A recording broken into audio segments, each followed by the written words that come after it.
Looking at my hot rod Dodge Demon.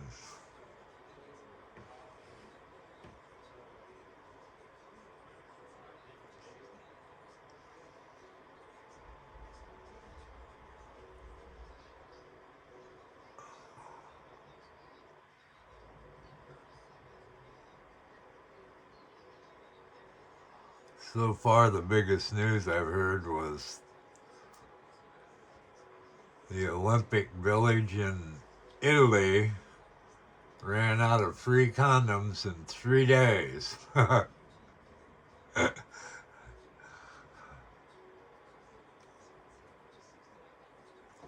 heard that on Lewis Black.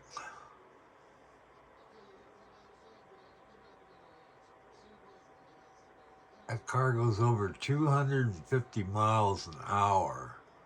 I think I set a lap at, it was 254 miles an hour.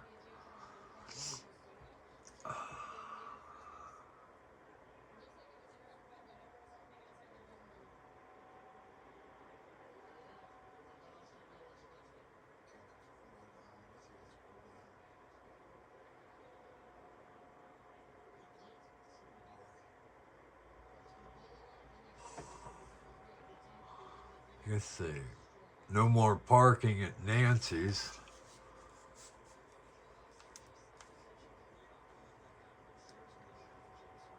They still got their tents out there. There's just no cars parked. Makes sense to me, really.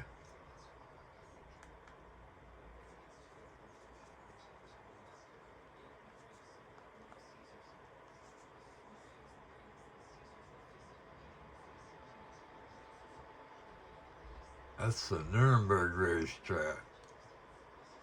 For the old racetrack. See, these motherfucking highway extensions to get on and off the highway. Looks like a fucking plate of spaghetti.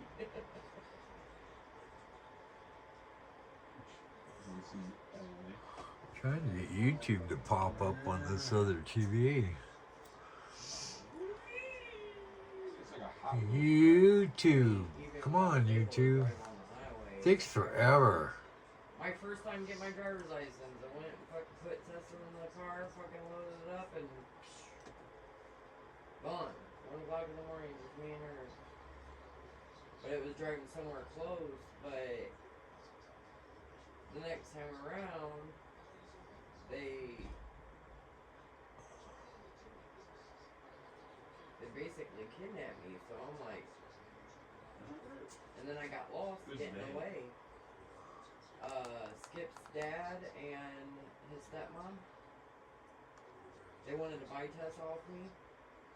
Literally. Dead serious ass. And they told me, oh, you can't take care of her. That was some weird people there. You really think that's a situation to have a kid in? Motherfucker, it's your kid. That's a crackhead. Remember when they You took... remember that? I remember they gave you some furniture for babysitting and then they took it away. Yeah, that was Skip's grandma. I'll never forget that one. Yeah, I was pregnant as fuck. Had shit on the floor. Yeah. Took your furniture away. You say that was funny as hell?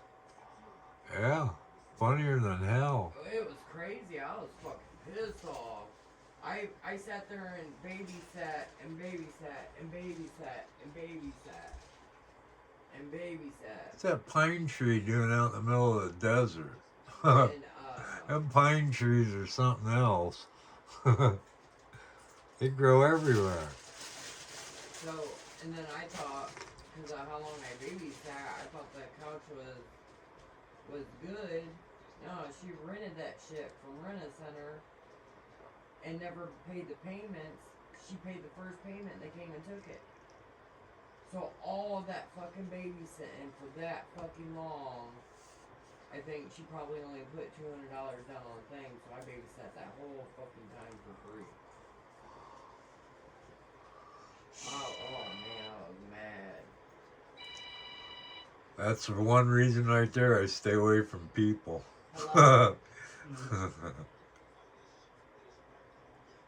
Hello?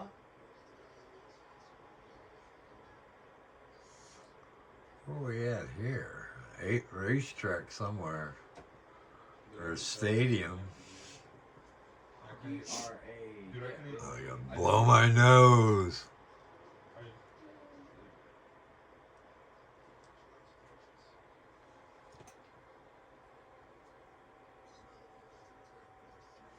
It's all I mine. don't get it, because that's the one that called It's and I all was like, well, that's mine. that consolidation or whatever, and she was like, well, that's fine, we can Well, I'd take it on the racetrack, don't you think? So, Racetrack, racetrack. Down to the one controller with a broken flipper. they had to deal with all this shit before cell phones came out.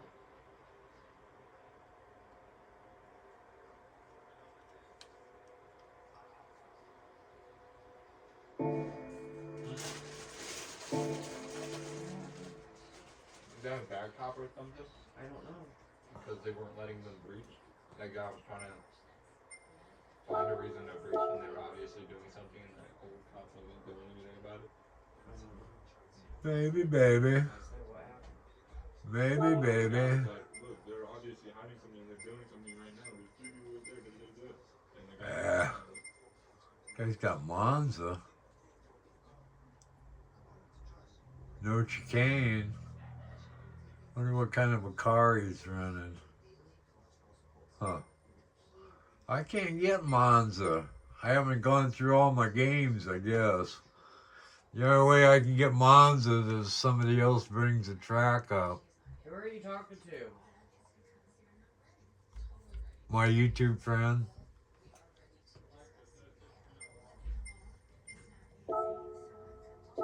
Johnny Appleseed Memorial 120.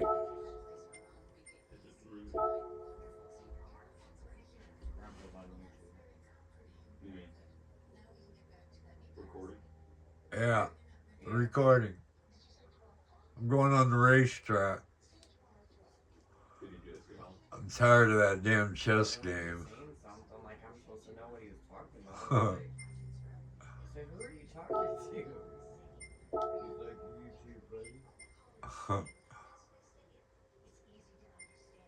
It's a free for course.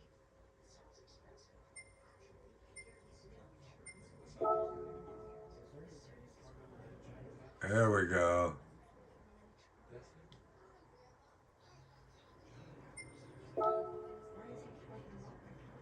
All right.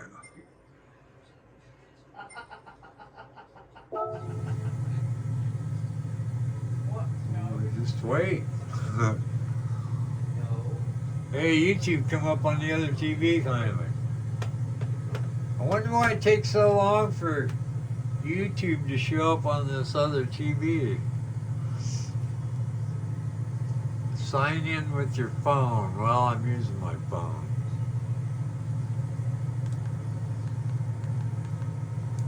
Watcher's guest.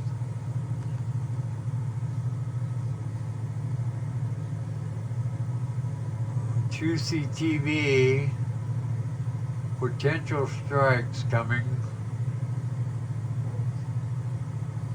Islamic Republic reject Trump's demands. Iran war nears.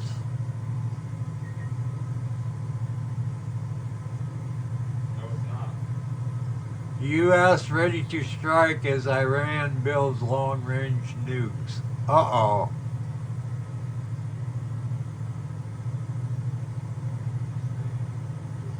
Better check this one out.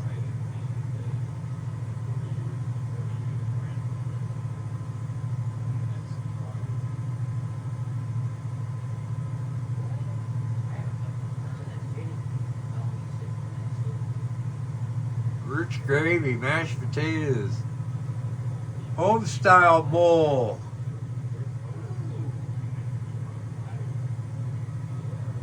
Where? What?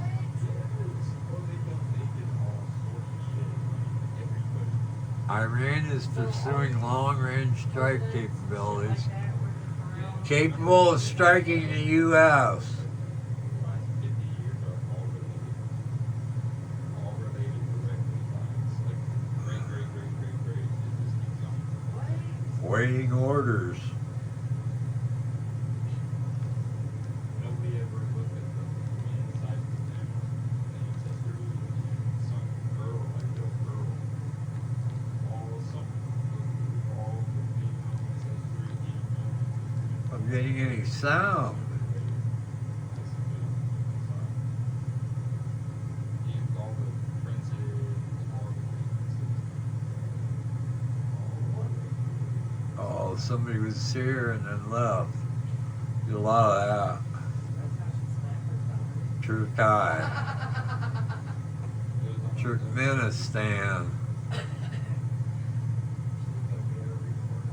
Pakistan, Afghanistan, Kyrgyzstan, Kazakhstan.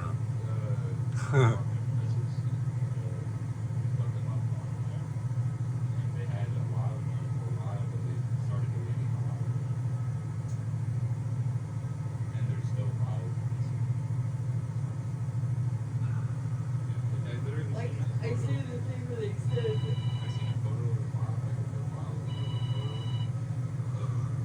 But the talks are going well an hour ago.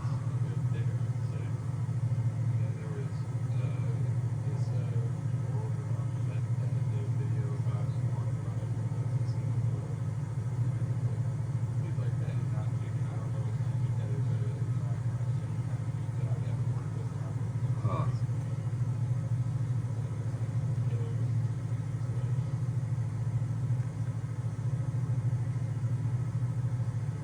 Live Middle East, real-time cameras from Iran, Israel, Qatar, and more.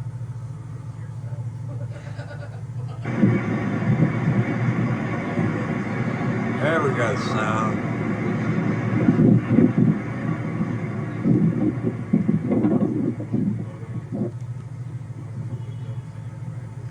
The enforcer. You ain't never said no shit to me. Hello everyone, I'm the Enforcer. Welcome to the breaking news. Please make sure to like, comment, and subscribe. Hello everyone, I'm the Enforcer. Like Welcome these to the guys. breaking news. Please make sure to like, comment, and subscribe and support us on Patreon. Link in the description below. Today we have major news coming from around the world, but in particular the Middle East. Israel has begun significant airstrikes of Hezbollah forces throughout the entirety of northern Lebanon in the Baalbek Valley area after U.S. negotiating teams in Geneva, Switzerland concluded their talks with the Islamic Republic of Iran. It appears that according to all diplomats involved in the talks in Iran, the talks in Geneva were wildly unsuccessful, and U.S. diplomats have left disappointed at the results of the ongoing talks.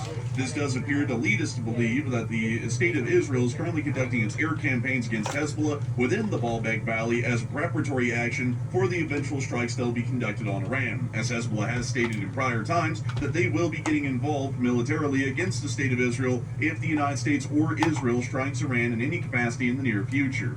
Meanwhile, we've also seen that the Islamic Republic of Iran is still dealing with significant issues on the home front, as a major fire has broken out an industrial center of the city of Adnan within the western area of the country, which appears to be blazing out of control even at this moment right now. The USS Gerald R. Ford is only 24 hours away from entering CENTCOM's area of responsibility and also conducting military operations in support of U.S. forces and Israeli forces within the area of the Middle East. Additionally, we've also seen that a small border skirmish between the Taliban and the Pakistanis has now turned into a full-blown border war, with both sides firing heavy artillery at the other, with Pakistani artillery already opening up on Afghan positions, and Afghan forces conducting heavy firefights on Pakistani outposts along the border, and Afghan heavy MLRS systems being moved into the region as well for longer-range strikes on Pakistani forces. We've also additionally heard that the Chinese Navy has once again violated Taiwanese waters, and the China Coast Guard and also the Taiwanese Coast Guard have had a face-off today once again around the Kinmen County Island area as a result of the incursion into the waters of the Kinmen County region that is under the control of the island of Taiwan, officially named the Republic of China. Further on than that, we've also seen that drones have buzzed the Charles de Gaulle in Malmö, Sweden today, largely believed to be Russian drones. Additionally, the war between the cartel and also the Mexican government is still ongoing, as we have now seen that the Mexican government has apparently killed the right-hand man development show today, who was a major member of the Jalisco New Generation cartel. This will most likely be leading us to see that the continued escalations and hostilities between the Jalisco New Generation cartel and the Mexican government will most likely persist. Additionally, the U.S. government is keeping low-key on the statements about the vessel that was found in Cuban waters yesterday, and are still stating that they are investigating the incident and are going to be trying to find out as much as they possibly can about it. It appears that at the moment the U.S. government is not wanting to make a large deal of statements about this vessel or this incident, which is incredibly interesting. We've also seen that the Ukrainian armed forces have caused significant damage to the Russian Federation, particularly within Dorgabush, which was hit a little while ago, and it appears that a factory within the area has all but been demolished as a result of the attack. A major drone attack is ongoing at this very moment as we speak, and we've also seen that the Russian government has stated that there is no deadline for the war, and they will continue it until they achieve absolute victory in Ukraine. With that in mind, we are going to be covering all of this news, starting with our largest stories first, and then moving our way on down into the smaller stories throughout the video. And moving us on into our first and largest pieces of news throughout the day, we have been able to see that the Israeli Air Forces are conducting a major air campaign against Hezbollah forces within the northern region of Lebanon, near to the city of Baalbek. We have been able to see that large explosions have been reported around the city and also the entirety of the valley area, as Israeli Air Forces appear to be targeting and destroying Hezbollah ammunition caches, communications hubs, supply lines, and command posts that are scattered throughout the entirety of the Baalbek Valley. One such major explosion, or two of them for that matter, can be seen right here in this clip. Additionally, we could also see in other clips from the Baalbek Valley area that these airstrikes were wildly large scale. Here's another clip showing us the damage, or not really the damage, but more so the impacts from the airstrikes in the distance. Boom! Kablooey!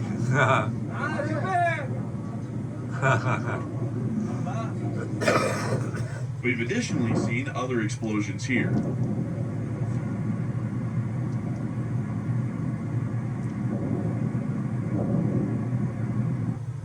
We've also have another clip of these explosions.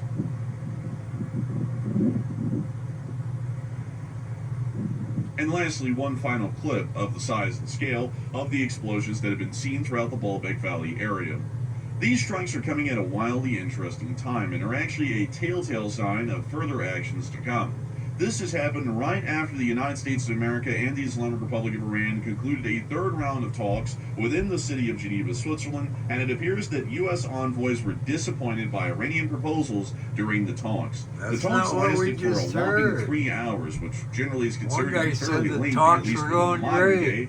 And it seems as though the Islamic Republic of Iran still will not guarantee or promise the United States in any sort of written agreement that they will not be working towards the development of a nuclear weapon. With that in mind, and also the fact that the USS Gerald R. Ford is only 24 hours away and was seen by satellite departing the Suda Bay in Crete and is currently going to be within the vicinity of Israel here within probably at this point, maybe the next 17 hours, it is highly possible that the United States has decided to go forward with strikes. If that is the case, they have communicated that to the Israelis, and the Israelis are bombing Hezbollah for that specific purpose. To put this into a larger strategic picture, the Hezbollah forces within Lebanon have openly stated, including their commanders, that they will conduct attacks against the state of Israel with Qassam rockets, which are these smaller homemade rockets that the Hezbollah forces build within Lebanon, if Israel or the United States conducts attacks on Iran. The reason why that's important is because Israel only has a limited number of air defense systems and air defense capabilities, especially when we're speaking about closer range aerial engagements, say like point-blank range engagements from Lebanon or the Gaza Strip directly at the state of Israel. Most of the time, those interceptions are conducted with the Iron Dome missile defense system. The Iron Domes, however, in a situation with a war with Iran, would highly likely be used to shoot down incoming Shahed drones, as they generally are fairly slow and would be easy for the Iron Domes to target at shorter ranges without it posing a significant threat to the safety of the civilians inside of Israel. For that reason, if Hezbollah was to join, they would also be firing off their own smaller rockets as well. These rockets are generally targeted and shot down by the Iron Dome system. If that was also the case, that means that Israeli short-range air defense systems, like the largely the Iron Dome system, would be completely overwhelmed by a joint Iranian-Hezbollah attack, meaning that Israeli forces and Israeli citizenry could see a significant amount of damage from the larger attacks that were conducted at short range. For that reason, it appears that the Israelis are now Watch that conducting wall, preparatory bud. groundwork by bombing out Hezbollah forces, their munitions caches, supply hubs, as well as communications and command hubs, so that way Hezbollah, if they try to join in, will not be able to join in at the size and scale that they would if their forces had largely been intact leading up to the point of the actual war with Iran. We've also seen that the United States Air Forces are still basing significantly within Israel, and Chinese satellite photography today has showcased the F-22 Raptors that are currently based at the Abda Air Base within southern Israel. The Abda Air Base is one of the most farthest south military facilities within the entirety of Israel, which you can see right here, and it appears that all of the F-22s that we're seeing in that satellite photo are seen right here. You can also notice that the area of the tarmac here has also been resurfaced, like the other runways just outside of this area right out here. This runway closest to the ramp has actually been resurfaced as well, which we believe was done to be able to create a perfect landing and operating surface for the F-22 Raptors, considering that F-22 Raptors, from what we know at least for their landing gear assemblies, are somewhat fragile and therefore require a great deal of attention and well-maintained base facilities, meaning that the Israelis most likely resurfaced the air bases for that reason, or specifically the Abda Air Base for that reason. We've additionally seen more information about what's going on within the region, at least circling back to the USS Gerald R. Ford, in the fact that it has departed Crete today and is going to be making its way towards Israel within the next 24 hours as of the point of this statement, which in reality means that they're probably about 20 to 18 hours away at this point. This means that the USS Gerald R. Ford will be joining the USS Abraham Lincoln Carrier Strike Group, currently within the Arabian Sea, within CENTCOM's area of responsibility. If that is the case, then it is highly likely, if not entirely possible, that U.S. strikes could be coming within the time of this weekend or afterwards. We've already said that strikes are highly likely on the day-to-day and could happen at any moment now, but with further large assets like the Gerald R. Ford moving into the area, strikes are only becoming far more likely. We're already at an overwhelming majority chance percentage, and now it's becoming an absolute majority chance percentage, and we are most likely going to see that if any military actions are conducted, they may be conducted over this weekend, or they may be conducted in the weekend to follow. We can't always say for certain, considering that the U.S. Civil Administration is the one largely in charge of making that decision, and their decision-making process is largely irregular, not really uniform, or making a lot of sense. But we've also been able to see inside of the Islamic Republic of Iran that within the city of Abdanan, this larger, well, not really larger, it's actually more of a moderately sized city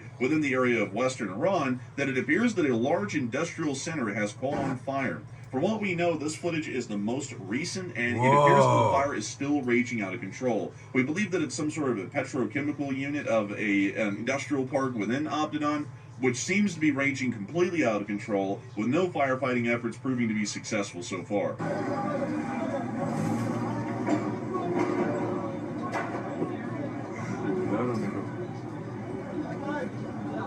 Wow, that's a big fire.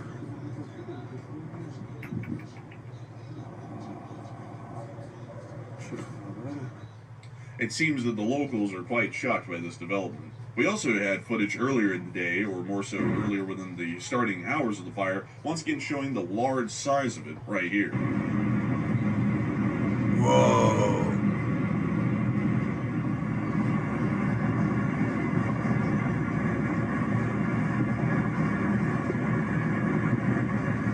Lots of flames and black Moving smoke. on from the massive fires that are currently raging within the city of Abdanan's industrial park, we have to move over to Afghanistan and Pakistan, as it does seem as though the larger border skirmishes that have been going on between the Taliban and Pakistan have now devolved into an absolute war, and it appears that both sides are now conducting as much actions as possible against the other to be able to cause overwhelming damage. Pakistan's From got footage the that we were able A-bomb, to don't see they? from the Afghan side, it appeared that there were larger firefights now breaking out along the border. You can't really see anything in this clip, but you can hear the sounds of the heavy rifle fire, which is once again clearly indicating that firefights have broken out in large scale across the border.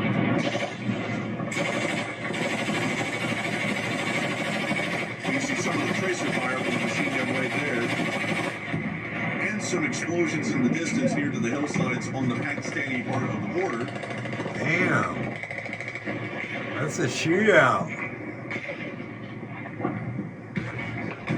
Pakistan and Afghanistan border war. As well. Yeah. Moving on from that clip, it appears that the Pakistanis immediately began to return fire in the middle of the night by conducting artillery barrages on Afghan positions. Quiet. 105s. Daddy Arrow just texted Commercial. us. Yeah. It uses AI to recommend social Doggone posts it. for us. No guesswork. So we can basically just... Jesus. Hate that. Miss a skip. 2, 1. There we go. Larger force by conducting attacks along the border, apparently with armored cars and MRAPs. These were generally left behind by the United States in the withdrawal in 2021. Biden. These vehicles appear to have been moving at the time of this footage towards the area of the Pakistani border and were mostly going to be involved in border raids and attacks on Pakistani forces.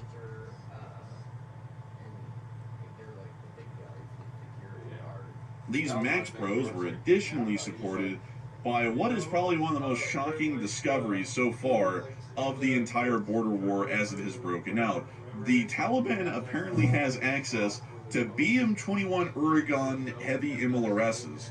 I have never seen the Taliban in possession of one of these, and what's even crazier is that it appears to have parade tires on with white walls.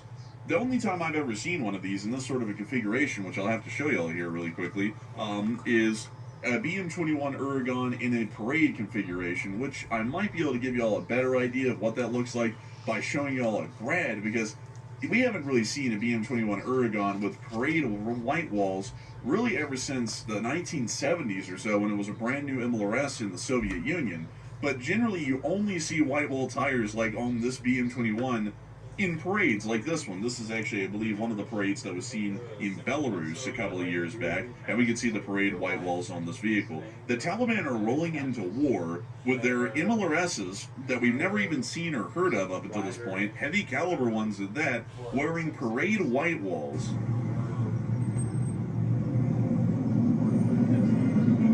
It's even got parade trim on the fenders and even other accessories of the rocket launcher. I mean, this is truly like unheard of. I've never seen anything like this in my life.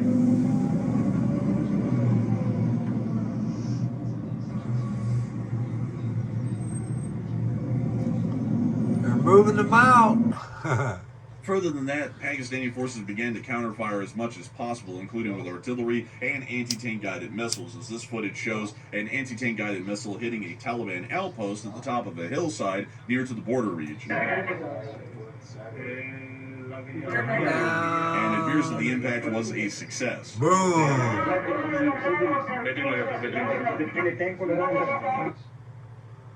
This border war doesn't appear that it's going to be dying down anytime soon. It actually appears that both sides are just ramping up right now, and the Taliban has officially announced an armed offensive into Pakistan as of just 1 hour ago, meaning that this will become a larger border war that we will be watching for some time, highly likely, possibly over the next week at a minimum, as both sides continue to slug it out much like they did last year during the prior border war that happened between the two countries. The prior border war ended after the Pakistanis were able to achieve superior firepower over the Taliban and were able to conduct airstrikes on key cities like Kabul and Kandahar. We saw that a ceasefire was created during that time, but it appears that the ceasefire has been broken as of today, and that another border war has begun between the two countries. Well, there you go. Iran's on fire, Pakistan, Inaction versus action. Afghanistan.